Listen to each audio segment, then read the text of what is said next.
nabaha nk'urugero rwabo twasanze babuza abantu kujya kwivuza amavuriro, babuza abantu kujya muri gahunda ya gira inka. Ni gahunda yatumye yakemuye ikibazo kinini cy'igwingira. Urumva uri gutuma abaturage basubira inyuma. Hari amatorero yagiye agaragara yuko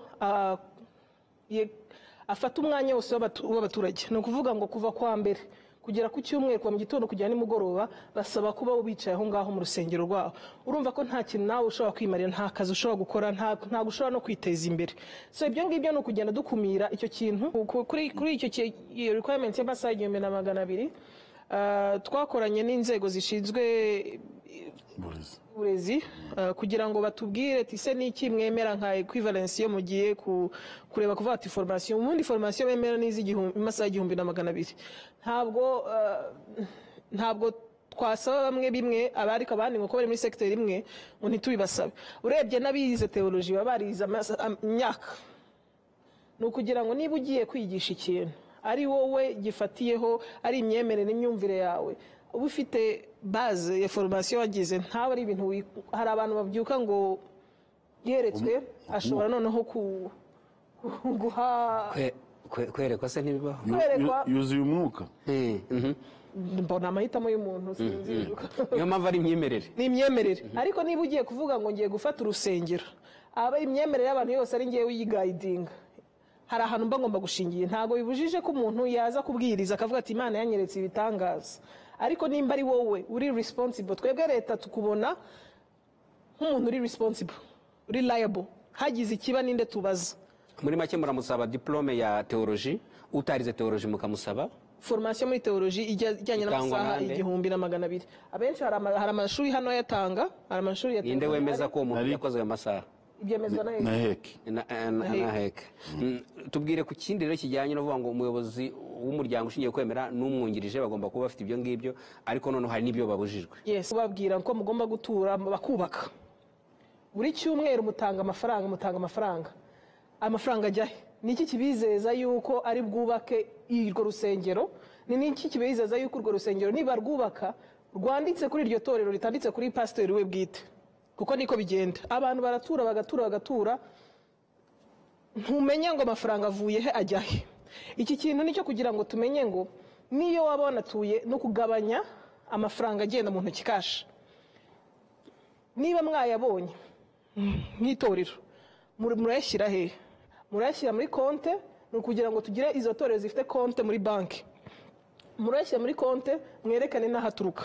Hari no kugira ngo tushishikarize abantu kugenda bakoresha digital transactions zishobora kuba traced nka Momo nayo ni traceability issue, kugira ngo tubanze tubone amafaranga haturuka. Ubwo ni icyambere, ni ukurengera izo nyungu z'abari gutanga amafaranga. Tumenye ngo amafaranga yabaturutsemo agiye he, ni arabikwa he. Twasanze hari amatorero twasanze adafite konte, kandi ntabura gufata amaturo buri cyumweru cyangwa buri gihe cyose bateranye, nta konte afite, ayabika he, ayakoresha. Hari abasenga ku ijuma, kwa gatanu, abasenga ku isabato, hari abasenga no mu yindi minsi no ku cyumweru. Ni example rusange.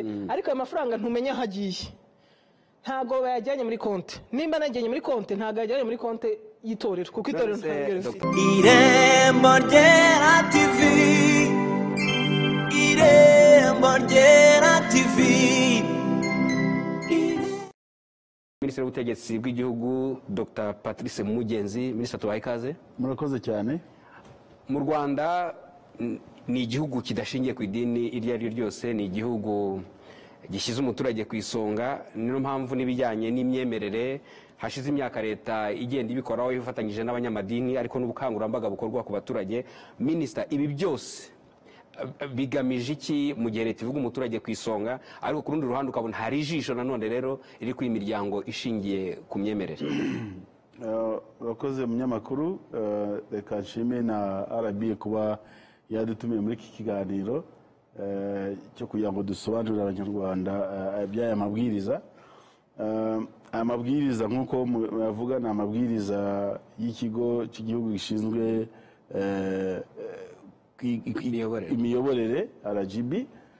Ni amabwiriza ajyanye n'ibyerekeranye n'imiryango ishingiye ku kwemera. Reka manze mbashimire ababa muri iyi miryango, kuko ibyo bakora turabibona kandi bifitiye akamaro igihugu cyacu. Kuva imiryango yajyaho, ikigaragara ni uko imyumvire, imikorere y'abanyarwanda ari bo bakristo babo yagiye igaragara kandi bikagaragara neza. Ikindi nshima ni uko isi imaze kuba umudugudu. Isi ni nk'umudugudu, nibyo mumaze kuvuga tutarebye neza. Abakristo bacu bareba social media, abakristo bacu bahora bafite za telefone zitandukanye, bashobora kugwa mu byaha bimwe babyita ko ari iterambere, ariko bikitwa ibyaha. Ariko kandi nanone turashaka kugira ngo nibura tujyanishe iyi myemerere yacu n'amategeko, yaba amategeko mpuzamahanga ndetse n'amategeko y'u Rwanda. Ikindi mvuga ni uko aya mabwiriza nadufasha cyane cyane no gukomeza kubungabunga ubumwe bw'abanyarwanda. Anariyo mpamvu leta dufatanyije na RGB, binyuze kuri RGB ndetse no muri Minisiteri y'Ubutegetsi bw'Igihugu, twifuza ko aya mabwiriza yasobanuka kandi agasobanurirwa neza abanyarwanda. Tukagira ngo rero nk'uko mubivuze, ibi bivuze iki? Ibi bivuze yuko burya umuturage ku isonga, niyo mpamvu duhora buri gihe dutekereza icyamuteza imbere. Amabwiriza rero nayo aje aza guteza imbere umuturage wacu, anariwe mukirisitu muri iyi miryango ishingiye ku kwemera. Dr. Doris, andi mabwiriza niko mwayise agenga imiryango ishingiye ku kwemera, aje n'ubundi hari urugendo rwatangiye wenda n'ikera, ariko mpere za 2018 mwaka ushize, aho abantu bagiye bagira byinshi basabwa, cyane cyane imiryango ishingiye ku kwemera. Uyu munsi ni ikihe aya mabwiriza aza kongera mu bindi musanzwe mukorana n'imiryango ishingiye ku kwemera no kunoza imikorere yayo, kugira ngo koko abanyarwanda barimo babone inyungu bavana mu gusenga, ariko hataza kubamo n'izindi ngorane zaturuka ku batabikora neza? Murakoze cyane kuri icyo kibazo mumbajije. Nibyo koko n'amabwiriza mashyashya ashingiye ku itegeko rigena imitunganyirize n'imikorere y'imiryango ishingiye ku myemerere, akaba ashingiye no ku itegeko rishyashya ryasohotse uno mwaka ryerekeye gukumira no guhana iyezandonke, no gutera inkunga iterabwoba, no gutera inkunga ikwirakwiza ry'intwaro za kirimbuzi. Ni mu mategeko mashyashya tugiye dushyiramo ibirebana nayo muri aya mabwiriza. Ariko hari n'ikindi navuga cyatubereye nk'imbarutso yo kugira ngo aya mabwiriza azemo. Twagiye tureba ukuntu ririya tegeko ryo mu 2018 rigenda ryubahirizwa, ariko ukagenda ubona harimo n'imyitwarire y'amatorero amwe n'amwe idahwitse, ari itajyanye n'amategeko, itajyanye n'umuco, itajyanye n'icyerekezo cy'igihugu. Nagira ngo mbanze nk'uko Honorable Minister yarabivuzeho, nshimire amatorero menshi agiriye akamaro communities, afite ibikorwa byinshi n'abafatanyabikorwa ba leta, amashuri, amavuriro, usanga ari imiryango ishingiye ku myemerere iba yarayubatse. Hagati aho ariko hagiye hagaragara ibindi bibazo byinshi cyane. Usanga iyi sector y'imiryango ishingiye ku myemerere niyo sector ikoresha public funds, amafaranga aturuka mu baturage, ariko ugasanga ari nayo sector itari monitored uko bakoresha aya mafaranga, idakurikiranye. Nk'ubu naguha urugero rwa leta ikura amafaranga yo gukora ibikorwa mu misoro, buri giceri kiba gikurikiranye, uko cyinjirwa, uko gikoreshejwe n'uko gisohoka biba bikurikiranye. Ariko ugasanga noneho hari izi nzego zifata ayo mafaranga y'abaturage ariko ntumenye ko akurikirana. So icyo kintu cyajemo cyo kugira ngo dushimangire kurushaho kuhaba transparency umukorana mu mucyo uko amafaranga akoreshwa, ayo mafaranga y'abaturage, akamaro bagirira sosiyete, akamaro bagira abaturage kuko n'amafaranga yabo, n'akamaro bagira abaturage mu myemerere. Ni ukuvuga ngo bafite amafaranga rusange ariko bafite n'ibitekerezo rusange. Icyo ni ikintu bashobora gukoresha ku neza ariko cyangwa bakagikoresha ku nabi. Hari abantu twagiye dusanga bafata umutungo, ari wo mutungo w'abantu, bakawikoreshereza ibyo bashatse, bakawufata nk'aho ari umutungo bwite. Hakaba n'ibibazo by'iyezandonke bigenda bigaragara. hakaba n'ibibazo by'uko noneho bafata umwanya n'ibitekerezo by'abaturage. Hari amatorero yagiye akurwaho ubuzima gatozi kubera yuko ibyaha bari gukora birenze ibyaha byo kuvuga ngo turaba tugufungiye gatoya. Ni ukuvuga ngo babandi bashishikariza abantu kudakurikiza gahunda za leta. Nabaha nk'urugero rwabo twasanze babuza abantu kujya kwivuza amavuriro, babuza abantu kujya muri gahunda ya gira inka. Ni gahunda yatumye yakemuye ikibazo kinini cy'igwingira. Urumva uri gutuma abaturage basubira inyuma. Hari amatorero yagiye agaragara yuko afata umwanya wose w'abaturage. Ni ukuvuga ngo kuva kwa mbere kugera ku cyumweru, kuva mu gitondo kugera nimugoroba, basaba kuba bicaye aho ngaho mu rusengero rwabo. Urumva ko nta kintu nawe ushobora kwimarira, nta kazi ushobora gukora, nta gushobora no kwiteza imbere. So ibyo ngibyo ni ukugenda dukumira icyo kintu cyo gufata abaturage n'ingwate, niko navuga hostage, ukabaka amafaranga yose bashobora kuba bafite, ukabaka umwanya wabo wose n'ibitekerezo byabo byose, ntihagire n'akamaro na kamwe bagirira. Byagiye binagaragara yuko bagiye bashyiramo, hari abashinga insengero nka business. Ibyo ni ibintu bizwi bifatika. Hari n'umuntu wabwiwe ngo wabuze byose ubura no gutangira urusengero kugira ngo ukuremo amafaranga. Ibyo ni ibintu bigomba gukumirwa, ni ukurebera abaturage. Iyi ni public good, public interest. Iki kimigirira akamaro abantu muri rusange. So nibyo bigiye bigaragara muri ano mabwiriza, ni ugukumira ako kavuyo k'ama-eglise k'amatorero agenda ashingwa kugira ngo mugende mukura mu baturage ibintu nta kintu na kimwe mubahereza, kugira ngo tumenye ngo aya mafaranga se mufuwe mu baturage agiye kumarira iki iyo community. Cyo ni icya mbere. Mugiye kuyakoresha gute, aturutse he, nabwo tubimenye. Ni mu bintu byagiye bigaragara.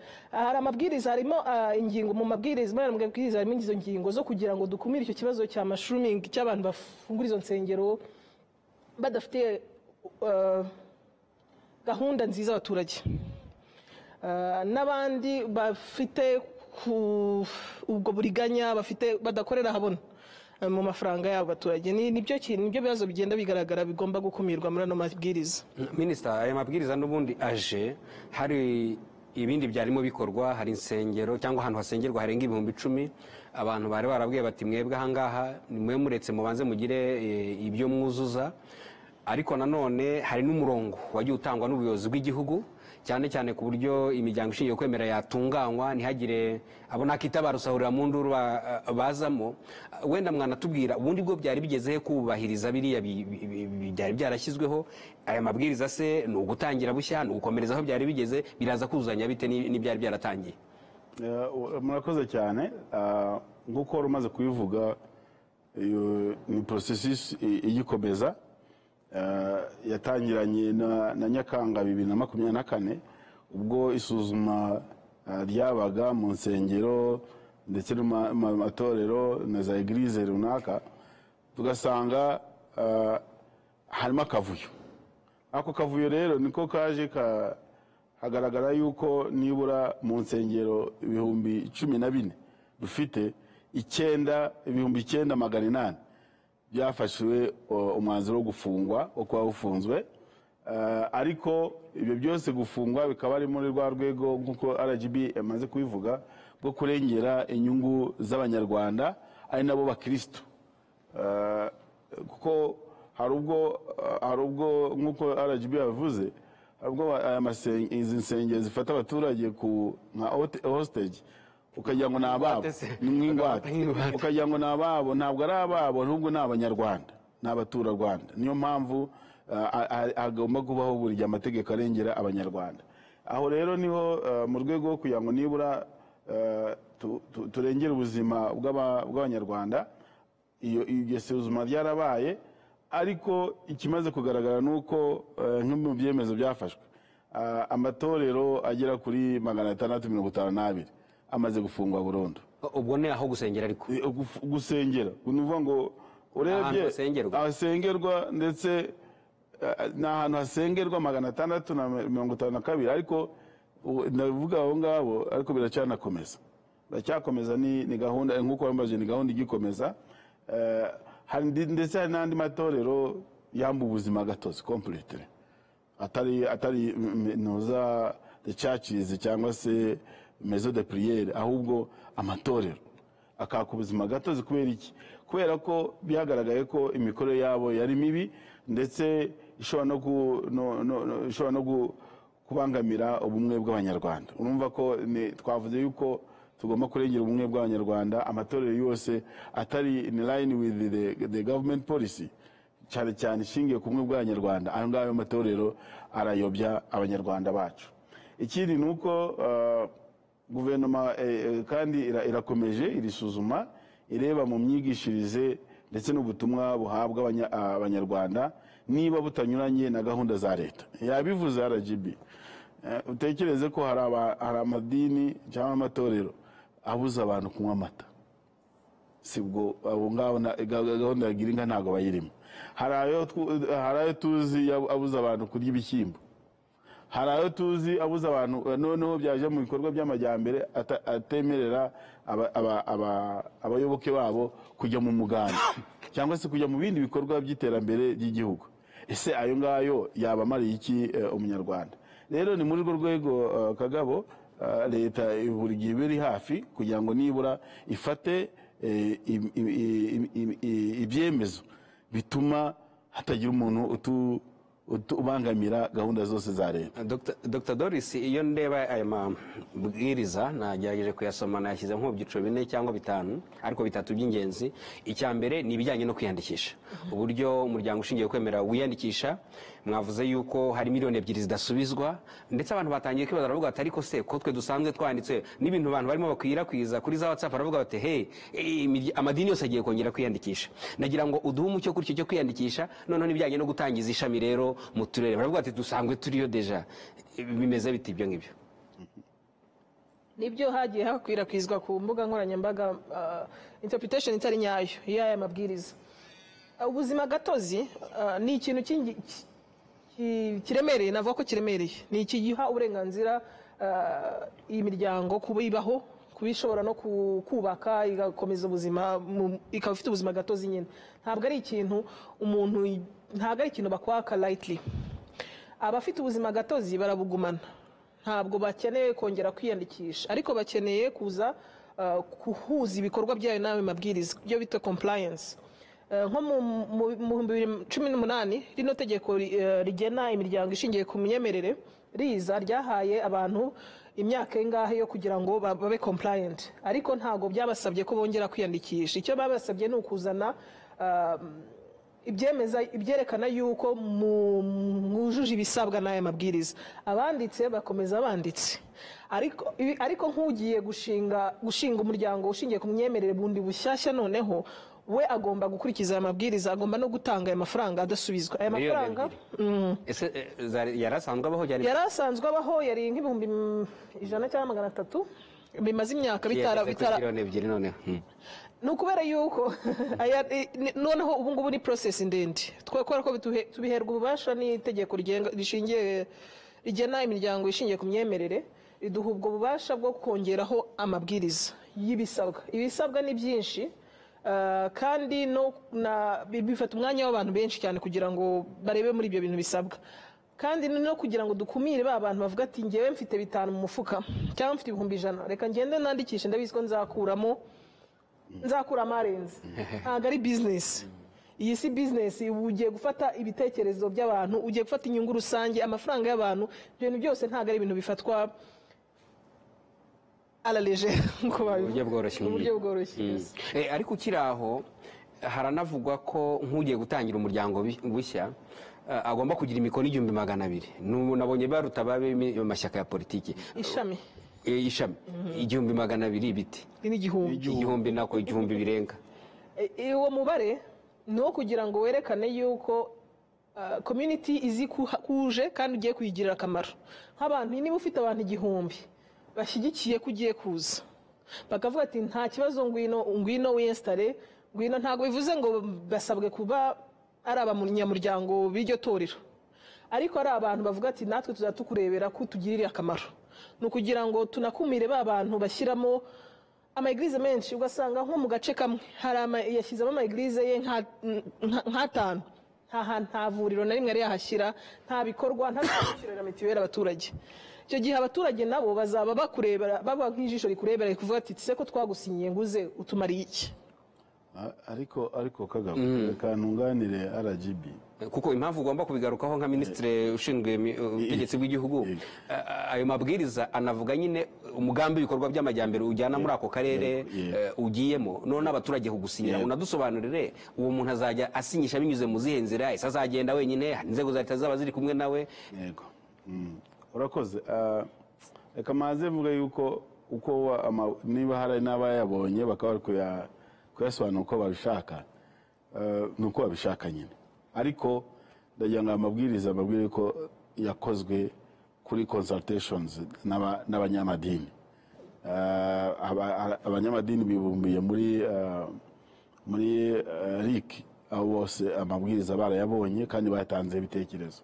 Ikindi nuko aya mabwiriza none yatanzwe ibitekerezo na institution zitandukanye zikorwaho n'umunyarwanda aho umunyarwanda yaba ubutegetsi bw'igihugu yaba minijiste yaba ribu n'abandi bose bumva yuko bafite mu nshingano zabo kurengera inyungu z'umunyarwanda. Nuvuga ngo rero ntabwo ari amabwiriza yashyizweho na RGB ahubwo ni amabwiriza yumvikanyweho n'izo nzego ndetse na RIC. Ariko navuga ko ari ay'umuyobozi wa RGB na ya Doris. Yego urakoze cyane. Nuko nyine ari urwego rw'igihugu rushinzwe igenzura ruhagarariye izo nzego zose ariko ubundi ntabwo ari amabwiriza ya Doris ni amabwiriza ya RGB ni amabwiriza yumvikanyweho n'izo nzego zose. Ikindi warubajije ni cyerekeranye nuko wenda abantu basabwa abantu nibura 1000 n'uburyo bikurikiranwa wenda mu turere n'umujyi wa Kigali. Kubwacu nka Minisiteri y'Ubutegetsi bw'igihugu mu nzego z'ibanze iri tegeko raturengera cyane. Riturengera kubera iki? Ibarengera mwe nk'abayobozi cyangwa rirengera umuturage ariko natwe rikadufasha kubana n'abaturage bacu. Impamvu ni iyi ngiyi nuko wageraga mu mudugudu ugasangamo hari idini iri gucuranga wagera mu mudugudu ugasangamo irindi riri gucuranga wagera muri kandi ugasanga ari branch imwe. Natanga urugero yaba ADPR yaba abakristo gatolika yaba ugasanga ahantu hose hari abo bantu. Nuvuga ngo rero 1000 mu mudugudu manza bizadufasha kugabanya urwo rusobe rw'amadini ashaka inyungu kure wa muntu umwe uri mu mudugudu. Ikindi nuko burya nta muryango utagira amategeko yo kwigenzura. Aya mabwiriza ariho kugira ngo nibura abo ngabo bigenzure ariko nanone bagenzurwe. Tugomba gukora mu mucyo kandi gukora mu mucyo no kugaragaza ibyo dukora.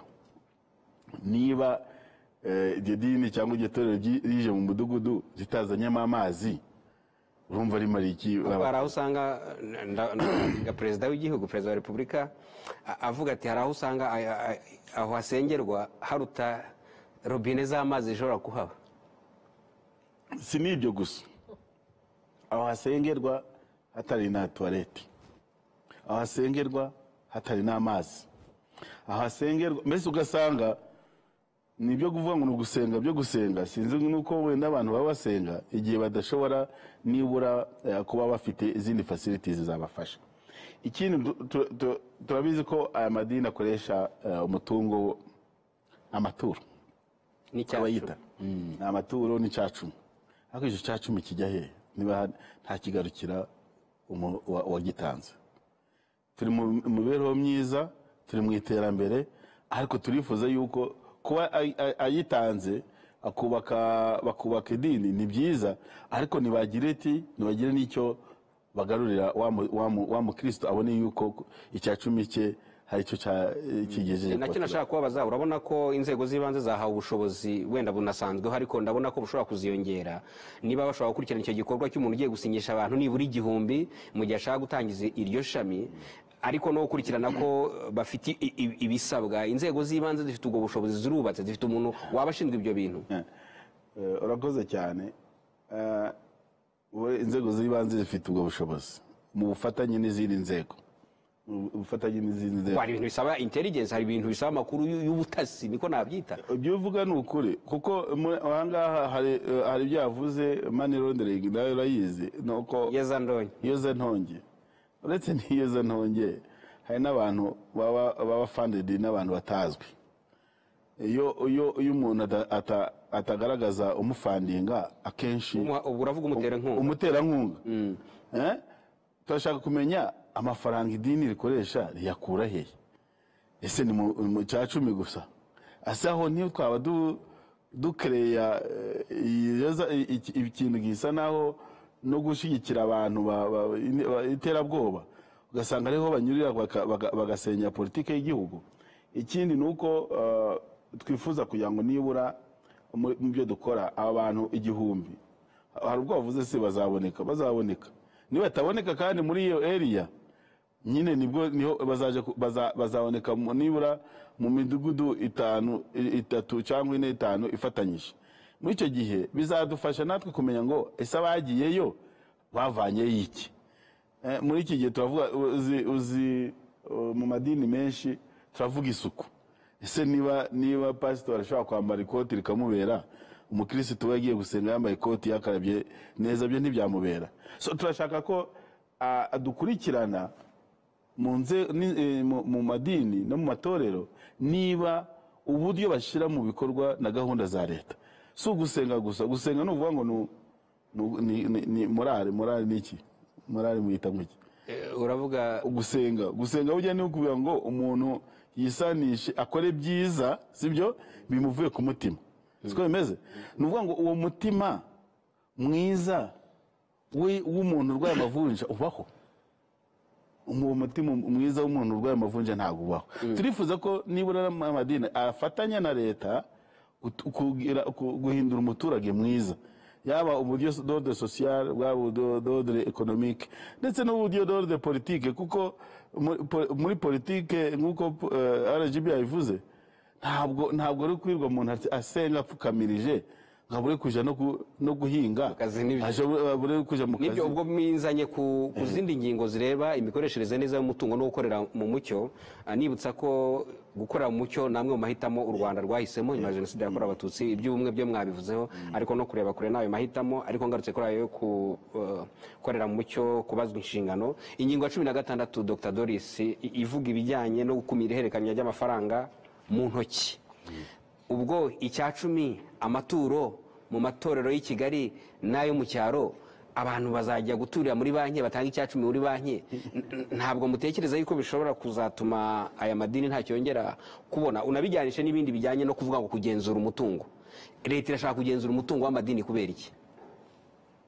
Murakoze. Icyo ni ikibazo cyiza cyane kuko harimo ikitumvishwe neza muri iyi ngingo. Iyi ngingo ikigamije harimo icyo kintu cyo gukorera ahabona, transparency ikigamije. Ariko kubera impamvu nyinshi, hari impamvu ya mbere vuga ko ari igenda n'umuturage, ni amafaranga yanyu muba mwatanze. Ndabizi ko ubu ngubu ndi kuvuga mwese amenshi muri mwebwe mufitemo insengero ziri kubabwira ko mugomba gutura bakubaka. Buri cyumweru mutanga amafaranga. Amafaranga ajyahe? Niki kibizeza yuko ari bwubake irwo rusengero? Niki kibizeza yuko urwo rusengero niba rwubaka rwanditse kuri iryo torero ritanditse kuri pastor we bwite? Kuko niko bigenda. Abantu bagatura ntumenye ngo amafaranga avuye he ajyahe. Iki kintu nicyo kugira ngo tumenye ngo niyo wabona tuye no kugabanya amafaranga agenda mu ntoki cash.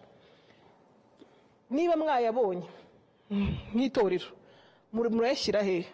Murayashyira muri konte, ni kugira ngo tugire izo torero zifite konte muri banki. Murayashyira muri konte mwerekane n'ahaturuka. Hari no kugira ngo tushishikarize abantu kugenda bakoresha digital transactions zishobora kuba traced nka Momo nayo ni traceability issue, kugira ngo tubanze tubone amafaranga haturuka. Ubwo ni icyambere, ni ukurengera izo nyungu z'abari gutanga amafaranga. Tumenye ngo amafaranga yabaturutsemo agiye he, ni arabikwa he. Twasanze hari amatorero twasanze adafite konte, kandi ntabura gufata amaturo buri cyumweru cyangwa buri gihe cyose bateranye nta konti afite ayabika he ayakoresha. Hari abasenga ku ijuma ku wa gatanu, hari abasenga ku isabato, hari abasenga no mu yindi minsi no ku cyumweru. Ni example rusange, urugero rusange. Ariko ayo mafaranga ntumenya aho agiye, ntago bayajyanye muri konti. Nimba najyanye muri konti ntago yajyanye muri konti y'itorero, kuko itorero ntabwo. Dr. Doris, gutura wifashije momo ndumva ibyo mushishikariza abantu cyangwa kuri banki byabuze urya amafaranga kuyarya. Icyiza cyabyo bigabanya icyo kibazo, byongera iki kibazo cya transparency. Niba amafaranga wayafashe ukayakorera konti ukayashyira kuri banki, icyo gihe nibaza kugukorera ya audit ikorwa buri mwaka bizagaragara icyo yakoreshejwe. Kuyahisha ntago byoroshye. Ni nacyo kindi cya kabiri nagenderaho, kuko nk'uko honorable minister yavugaga, dusigaye isi ni umudugudu. Kugira ngo dukorane n'izindi nzego zo mu bindi bihugu, arizo amabanki y'ibindi bihugu, nk'ibi bintu bya transfer tubasha gukora ama visa cards, swift, ibyo byose ni ukubera yuko baba barize ku gihugu bakabona ko financial risk management uko imeze. Ese iki gihugu cyakwizerwa mu buryo amafaranga asirikira mu gihugu. Ese ni igihugu ubona ko harimo risk nini cyane yuko habiyeza ndonke, haba guha amafaranga ibikorwa by'iterabwoba cyangwa byo kugura intwaro kirimbuzi. Kuko iyo basanze risk iri hejuru, icyo gihugu gifatwa nk'igihugu kitizewe. Nk'ubu wari wagerageza kohereza amafaranga cyangwa kubona amafaranga aturuka mu bihugu bimwe na bimwe bagiye bavuga ko biri failed, ko amafaranga nagerayo ntawe umenya icyo yakoreshwa. Ibyo biragoye cyane. Ni ukuvuga ngo nidutura tukajya muri banki tuzongera n'icyizere cy'igihugu cyacu mu rwego mpuzamahanga. Ariko kuvuga gutera inkunga ibikorwa by'iterabwoba n'intwaro za kirimbuzi ku bantu dusenga twibombaritse dupfukama haleluya mina, bisa naho bisa biremereye cyane. Dr. Doris, wabihuza ute? Nibyo cyane, ndabyibuka ko tujya no mu ma consultation intwaro za kirimbuzi kubwira umuntu wifitiye urusengero rwe cyangwa umusigiti ahita akubwira ati kwa General Yesu. Yes. Ariko ni muri ibyo navugaga by'amasezerano mpuzamahanga n'ukuntu turi mu muryango mugari mpuzamahanga, hari ibigenda bisabwa. Ni iki cyerekana yuko igihugu kibifata kiri gukumira icyo kibazo kugira ngo kigabanye risk. Mu birimo ni uko bashyiraho amategeko n'amabwiriza abuza ibi bintu. Ushobora gusanga risk yuko nk'umuntu ujya muri ADPR gutura, kugira ngo ayo mafaranga tuzasanga yaraguze nuclear weapon, the risk is very minimal. Ariko ntabwo ari ibintu biteye impungenge cyane. Ntabwo navuga ko ari ibintu biteye impungenge. Ariko niba nta kintu na kimwe kibibuza, nta kintu kibikumira, harimo inzego nyinshi cyane zo gukumira no kubuza ibyo bibazo. Harimo iperereza. Ese hari amategeko muri icyo gihugu abibuza muri secteur zose, secteur y'imyemerere, NGOs, real estate, banking, izo zose zirebwaho. Ese hari amategeko abibuza? Ese iyo bibaye hari iperereza? Ese ni gute tracking tukareporting amafaranga yose? Ibyo ni ibintu biri muri secteur zose, birimo n'imiryango ishingiye ku myemerere, imiryango yose ifata amafaranga y'abantu. Icyo nicyo navuga ko ari impamvu ibyo bintu birimo, nubwo risk yaba iri hasi, ariko nta hantu bavuga ngo risk iri zero.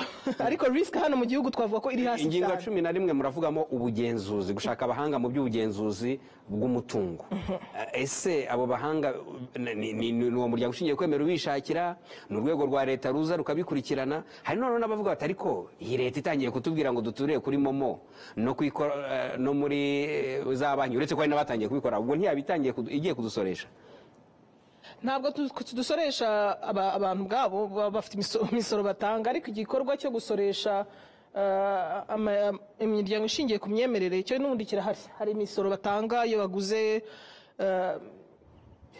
imodoka, hari imisoro batanga iyo baguze ubutaka, VAT batanga iyo baguze ibikoresho byo, ariyo misoro irahari. Ariko hakaba no kugira ngo tumenye ngo binjiza amafaranga ngahe.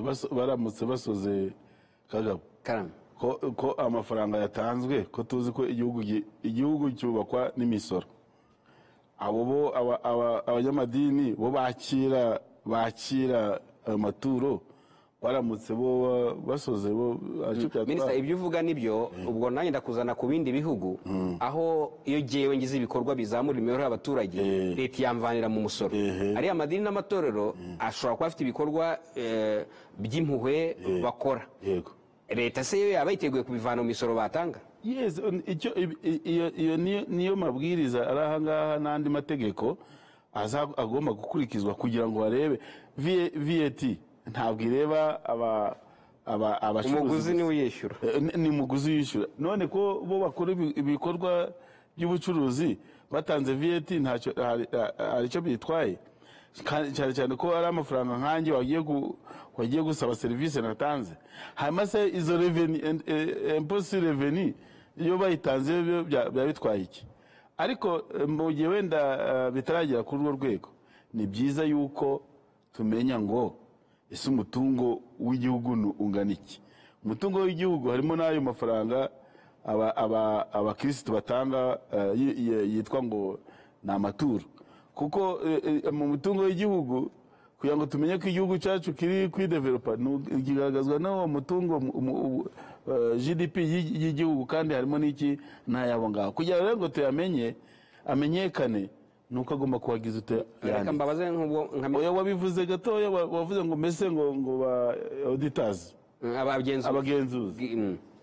Ntabwo umugenzuzi azava kuri RGB cyangwa ave muri Minaloc, ariko turashaka yuko hagira umukozi nanone bafite uzi kugira ute, uzi gukora kwandika neza amafaranga, ntuza accounting records akazikipinga neza, kuko uko byagenda kose hashobora no kubaho n'igenzura rusange. Noze tutagenera nawe ashaka kujya akagenzura, nubwo tutagenera agenzura wenda ibigo bya leta, ariko turashaka ko na Rwanda Revenue yamenya ni ibyo abantu bakora.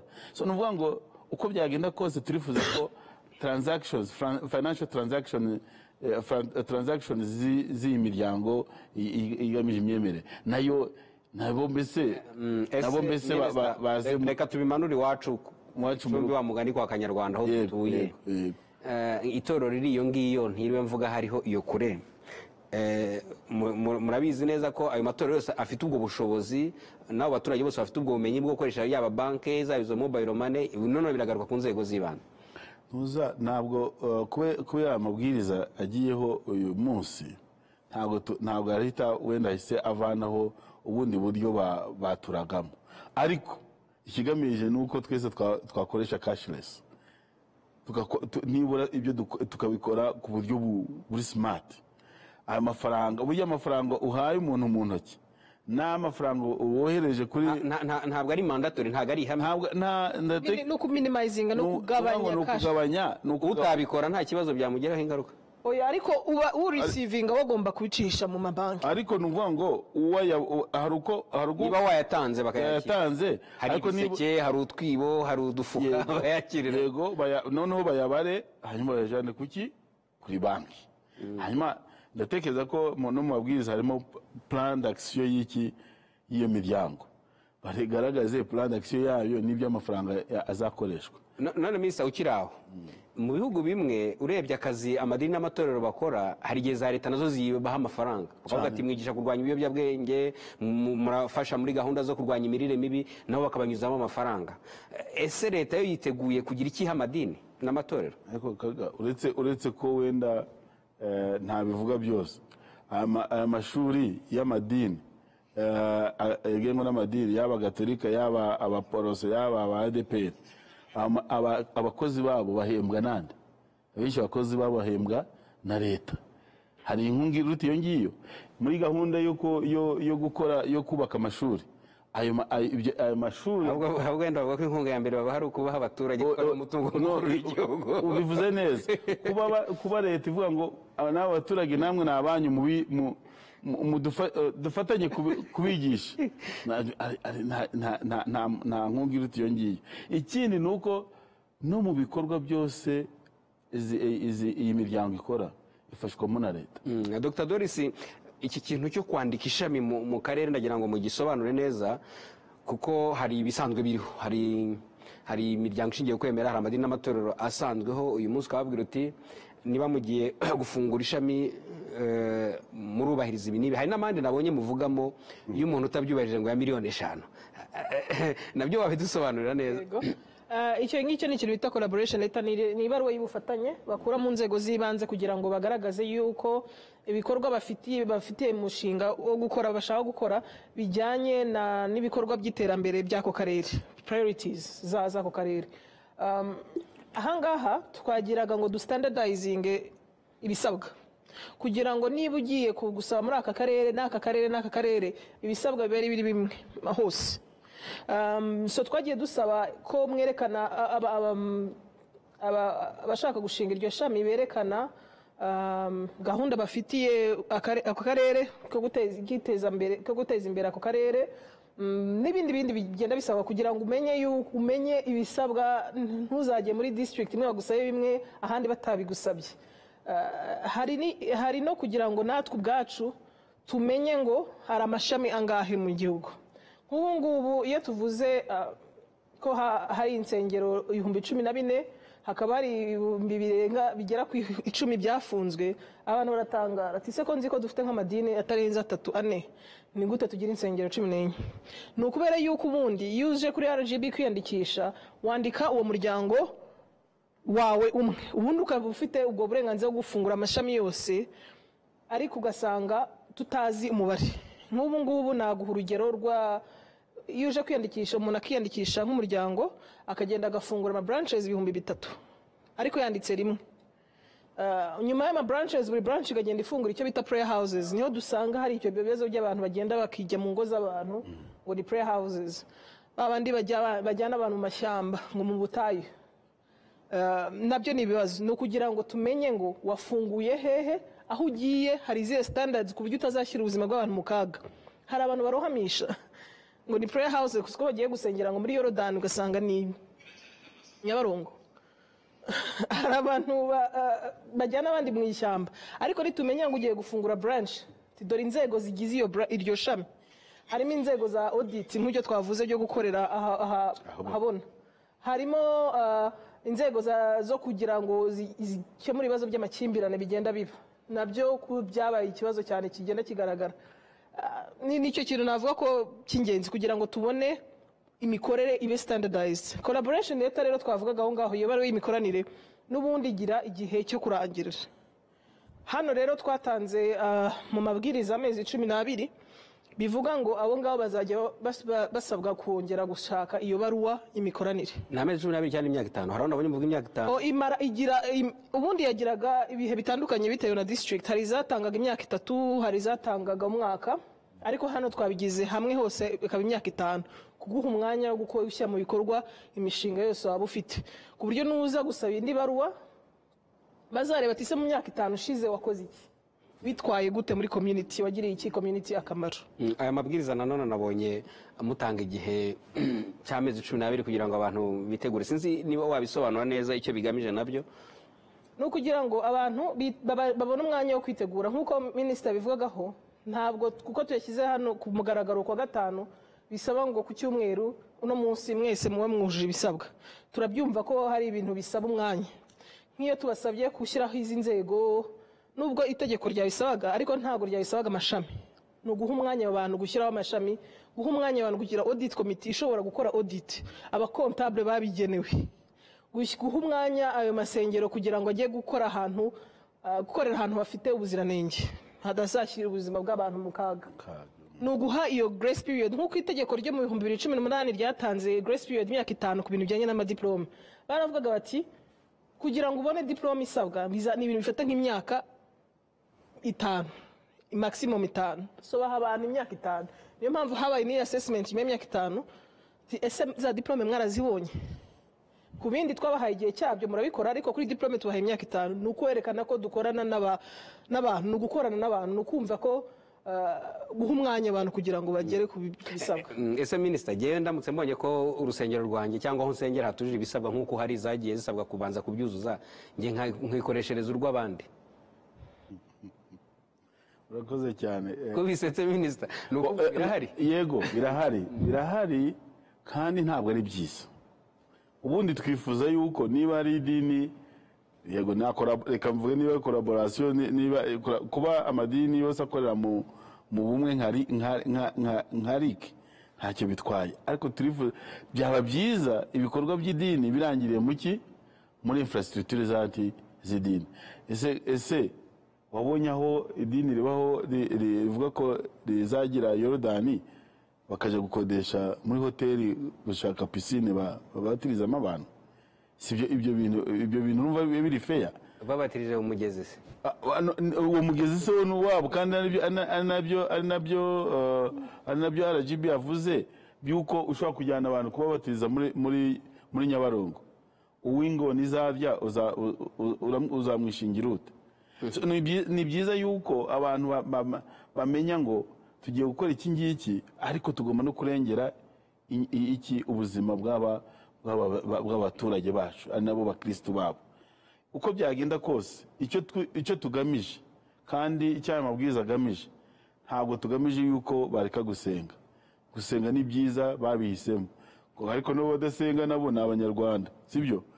Ntabwo rero byavuga ngo bagiye gutira ahandi hanyuma se y'amafaranga bahabwa bayakoresha. Minisitiri, amabwiriza nk'aya yasohotse hari abantu bashyira imbaraga nyinshi mu kureba ibibi biyarimo kuruta ibyiza byaba birimo, ndetse n'uburyo abantu baganira, uburyo bwo kuganira bwaragutse, ugasanga icyo batekerezaga uravuga ko ari byiza, ariko noneho hajemo ingaruka bivuga ati abantu barabanize, barabuze uburenganzira buteganywa n'itegeko nshinga bwo kwisanzura mu myemerere kugira ngo utabo wabasubiza iki.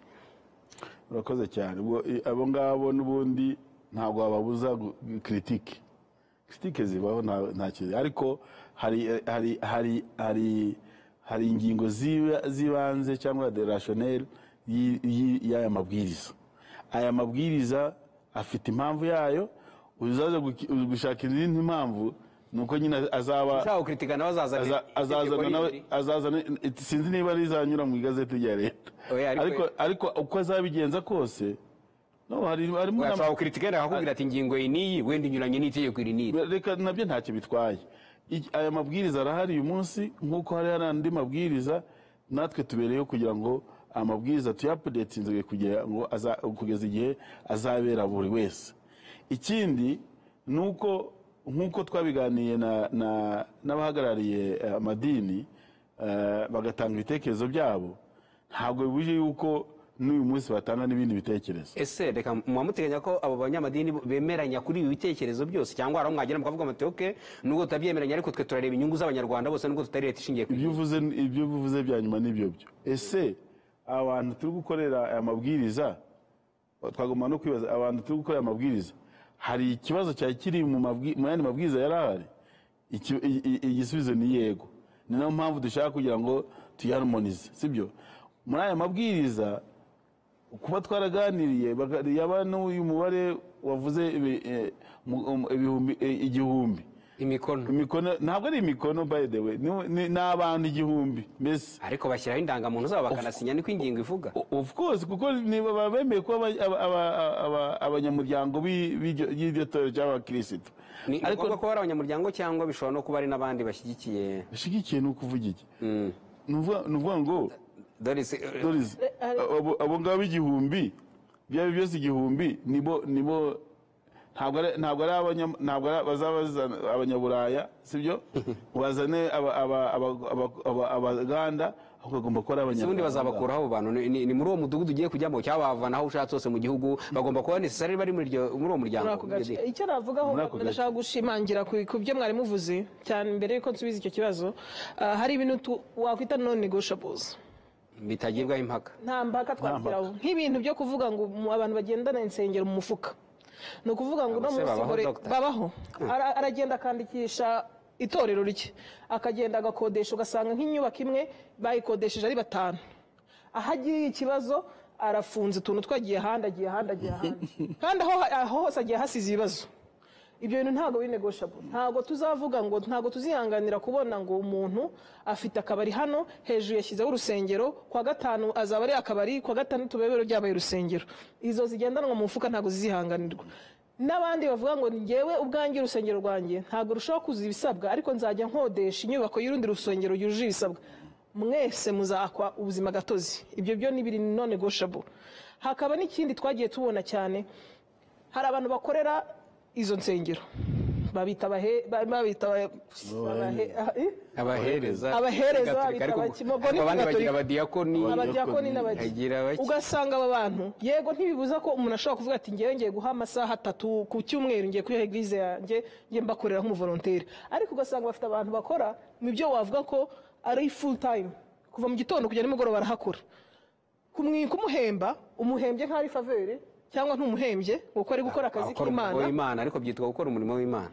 Nta muntu ugutangiye aya pension, nta gutangiye ya mutuelle, nta assurance ufite, uri umukozi uri aho ngaho, uri umucaka n'ubucaka. Leta ntigira abakorerabushake. Abakorerabushake nibyo navuze, abakorerabushake barahari, ariko hari ahantu ugera uri gukorera eglise bakakwita umukorerabushake, ariko usanga bari ku exploiting.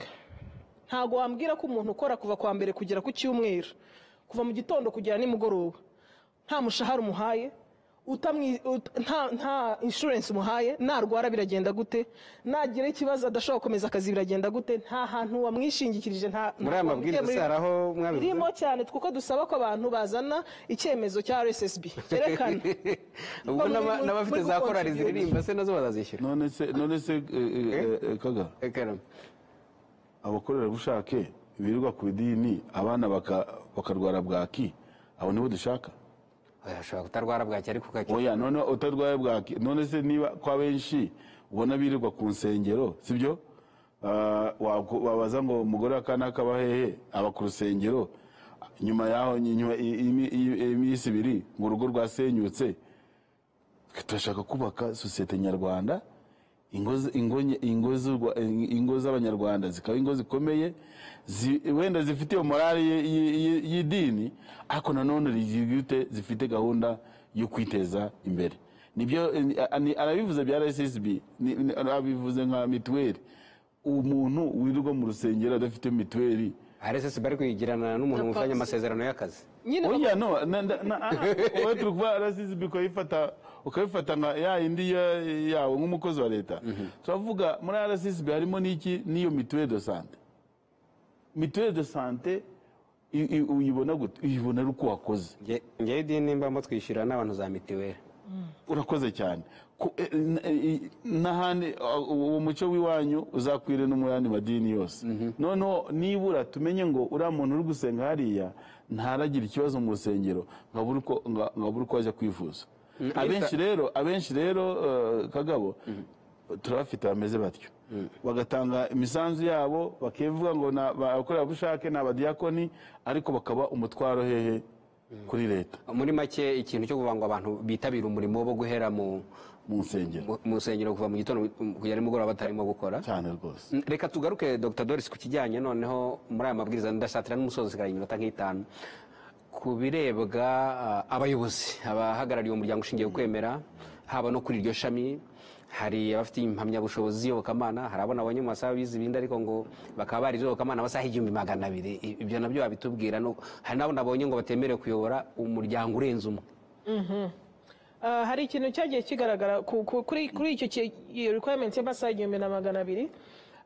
Twakoranye n'inzego zishinzwe uburezi kugira ngo batubwire ati se niki mwemera nka equivalence yo mugiye kureba kuvuga ati formation, ubundi formation bemera amasaha 200. Ntabwo twasaba bamwe bimwe abariko abandi ngo bari muri secteur imwe ngo ntitubibasabe. Urebye n'abize theology babarize imyaka, no kugira ngo niba ugiye kwigisha ikintu ari wowe gifatiyeho, ari imyemerere n'imyumvire yawe, uba ufite base ya formation wagize, ntabe ari ibintu. Hari abantu babyuka ngo yeretswe ashobora noneho guha kwerekwa se ntibibaho, yuzuye umwuka. Mbona amahitamo y'umuntu sinzi.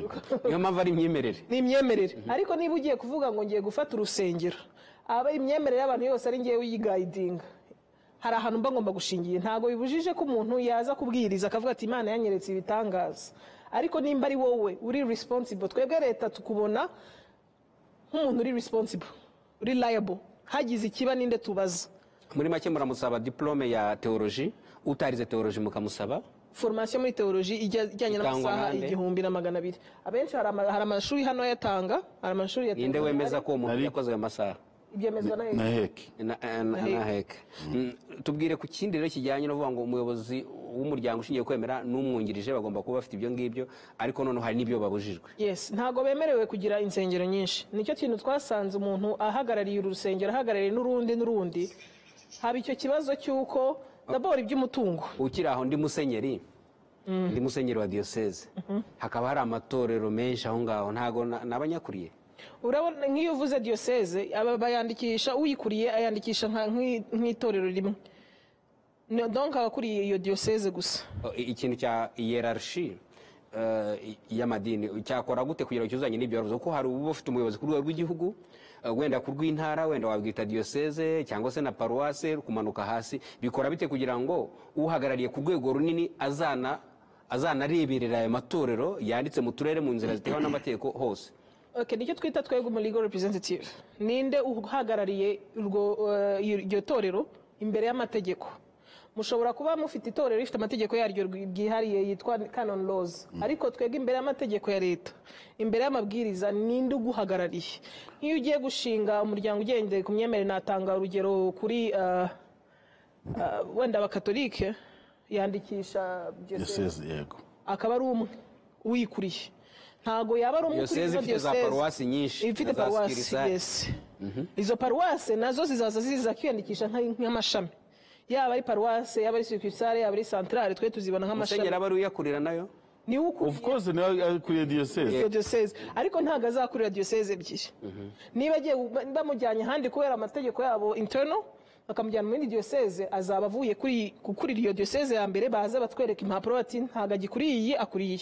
Hari ibigenga guhindura uhagarariye. Hari abantu rero bagira structure ituma ugira umuntu nko mu karere hashobora kubamo entities nyinshi zitandukanye z'idini bazita bitandukanye, bakavuga ati yewe wenda ndi pasiteri nshinzwe iparuwase ikorera muri aka karere, muri paruwase mu karere twagiramo paruwasi nyinshi. Ibyo bigenda arega ibyo ikibazo ni cyiza, ni nayo mpamvu amabwiriza arahari no kuza wenda complyinga, harimo no kuza bazanye amahame yabo kugira amahame shingiro iyo umuryango ateye ate, kuko muri ayo mahame niho hariho na structure, sibyo? Hari na structure kugeza uyu munsi tutavuga ngo wenda twavanaho kuko wenda ari amahame azwi kandi atanateye n'ibibazo. Icyo twifuza ni uko n'abo ngabo abo tuvuga agomba kuyobora abo ngabo, ese wayobora abantu utazi kwiyobora? Turashaka ko abantu bagira ubumenyi bwo gutransforminga umuntu, sibyo? Kuko nabo bashobora kuba barabaye transformed, ariko noneho tukaba base ubumenyi ubukura hehe? Kuba ugaragaje ko wabwize ntacyo bitwaye, ariko ntabwo bavuga ngo umwuka wera waragira ute warampumekeye none ngewe mfite ubushobozi. Ibyo ngibyo turabivuga nk'iki gihe, muri iki gihe dufite abantu benshi biyita uko bashaka kandi wenda ni n'uburenganzira bwabo, ariko ubwo burenganzira bwabo bufite aho bugize ute bugarukiye, kuko ntabwo tugomba gutwara abaturage bacu nk'intama, ahubwo tugomba kubatwara bikurikije amahame n'amabwiriza agenga umunyarwanda. Minisita, wenda wakora reaction ku kantu ugiye kwaza mu minota 2 kubera ko ngiye kurangiza iki kiganiro. Hari amadini yubatse ku buryo inzego zayo zirangirira ku rwego nakita rw'isi, bamwe ni Vatikani, abandi ni muri Amerika, abandi ni bari Maka cyangwa Simbizi, ari ugasanga no muri ibyo batanga yaba amaturo hari ameze gutyo, wenda bimwe bishobora kurangira mu Rwanda, ariko abandi ugasanga ari amaturo n'icya 10 bizagera naho ku cyicaro gikuru, kimwe nuko hari ibyava ku cyicaro gikuru, ari mpamvu hari n'ingingo zivuga ku gutera nkunga bwava ahandi hantu. Icyo cyo murakibona mute? Amabwiriza kivuga iki? Amabwiriza ari clair, amabwiriza avuga byerekanye na accounting kwa amafaranga yakiriwe, akaba rero uburyo amafaranga akoreshwa kuri twebwe. Icyangombwa nuko akoreshwa mu nyungu agiye hanze, se mu bihugu byo hanze aho bahagarariwe, si kuki agomba kujya hanze. Ariko tuvuge ko hari na portion igomba gutera, wenda nka Eglise Katolika agomba kujya i Roma akazatera inkunga ahandi, cyangwa se sinzi niba na Roma idutera inkunga kugira ngo tugire. Ariko icyangombwa ni accountability. Icyambere ni accountability, kugira ngo nibura tumenye ngo amafaranga y'abanyarwanda mwakira y'abanyarwanda ajya hehe akora iki sibyo kuko ntabwo twanze yuko n'abanyarwanda niba twakira amafaranga menshi tukaba hari abo dushobora no gufasha well and good niba hari abo dufasha niba hari za Caritas bagomba gufasha ibyo ntacyo bitwaye ariko nibura binyure muki umucyo. Dr. Doris twanzura twarebye ku mabwiriza y'urwego rw'igihugu rw'imiyoborere yasohotse mu igazeti ya leta tariki 7 z'ukwa gatatu, amabwiriza agizwe n'ingingo 26 zirimo ibisabwa kwiyandikisha ku muryango ushingiye ku kwemera, ibisabwa abahagarariye iyo miryango, ibigena kugaba ishami, ariko n'ibijyanye n'imicungire y'umutungo hagamijwe kurinda iyeza ndonke amafaranga atuka mu nzira zitazwi, ariko no kurwanya ibikorwa by'iterabwoba n'intwaro za kirimbuzi.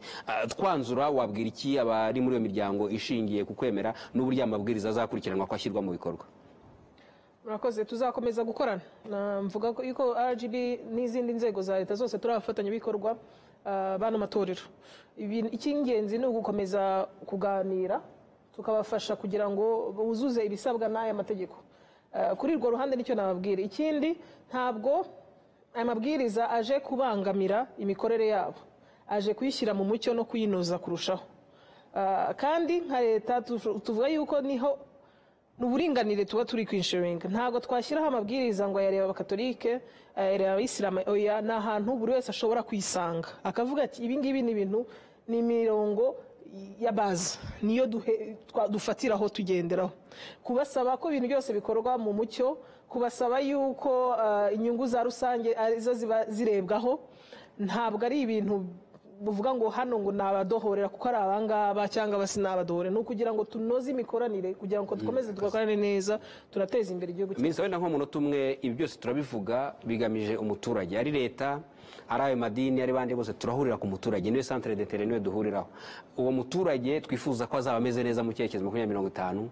Abanyamadini baravuga ko azajya mu ijuru, akaba ariho bazanaba neza kurushaho kuruta uko bari hano mu isi, ariko leta ikavuga ngo turashaka ko mubaho neza mukiri muri ubu buzima. Abo bose urababwira iki rero muri uwo munota umwe? Umunota umwe reka manze nanshimiye abanyamadini nk'uko Irembo Ryera TV, Irembo Ryera TV, Irembo Ryera TV, Irembo Ryera TV, Irembo Ryera TV.